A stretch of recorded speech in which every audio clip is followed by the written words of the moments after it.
Inscreva-se no nosso canal e acione o sininho para receber novos vídeos.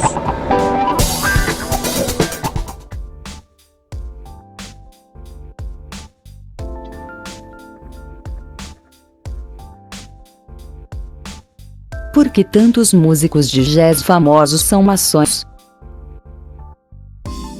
Quando pensamos na conexão entre a maçonaria e a música, onde a mente da maioria das pessoas provavelmente vai primeiro é Mozart, que é o compositor clássico mais famoso por ser um maçom documentado, embora alguns especulem sobre Beethoven. De fato, Mozart até escreveu temas maçônicos em algumas de suas músicas. O que muitos não percebem é que talvez haja mais músicos de jazz famosos que eram maçons do que compositores clássicos, ou talvez qualquer outro gênero. Porque a maçonaria conta com tantos artistas de jazz de renome entre suas fileiras? É sobre isso que aprenderemos neste artigo: a história e os motivos das conexões de jazz e da maçonaria.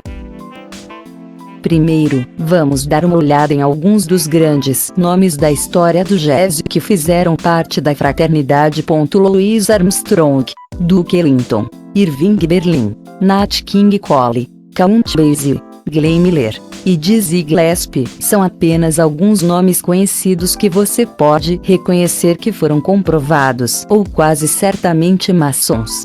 Ainda há mais para listar, mas esses são provavelmente os maiores nomes que até os fãs de jazz casuais reconhecerão.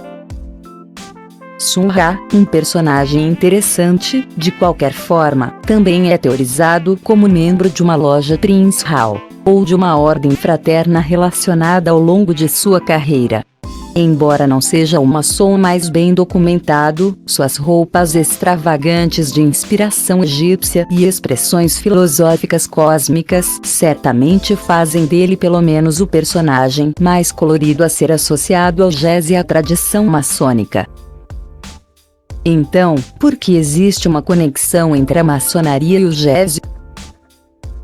Uma das razões sugeridas pela qual a maçonaria tem sido tão atraente para os músicos ao longo da história é que, além de valorizar a música como uma das 7 artes liberais, também tornou mais fácil para aqueles que viviam na estrada. Por ser um maçom, os músicos que viajam podiam se conectar facilmente a qualquer comunidade e rede de apoio que encontrassem, através da loja local. Também forneceu apoio em momentos de doença e morte, que para os músicos de bolso vazio, poderiam ser uma dádiva de Deus. A história do jazz também está intimamente entrelaçada com a história afro-americana e, portanto, não deveria nos surpreender que muitos desses músicos de jazz estivessem conectados à maçonaria por meio de Prince Lodges. A Prince Maçonaria é uma ordem que foi criada pela Grande Loja da Inglaterra para os afro-americanos que foram rejeitados das lojas principais na época e são predominantemente afro-americanos em seus membros. Na época em que o jazz proliferou, e muitos dos maçons afro-americanos estavam no seu auge, grande parte do país ainda estava segregada e as tensões raciais ainda eram bastante altas. A vida como músico já não era fácil, e se você acrescenta que faz parte de um grupo étnico perseguido ativamente, não é difícil ver por que os benefícios da vida fraterna seriam atraentes, dando poder aos músicos de jazz afro-americanos no início até meados do século XX.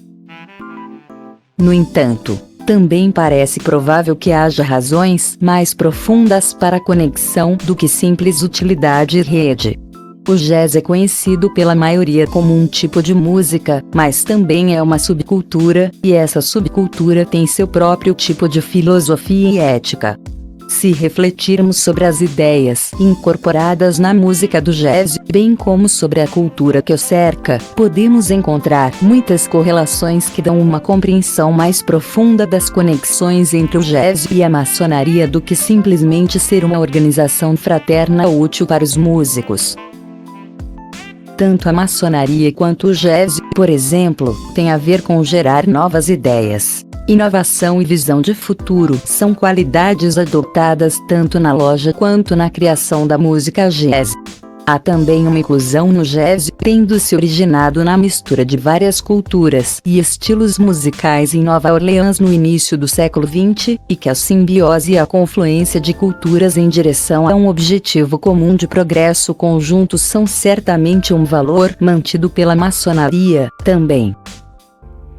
Em um nível mais abstrato, podemos observar a natureza e a estrutura musical reais do jazz, algumas das quais podem ser bastante abstratas, e traçar outra correlação.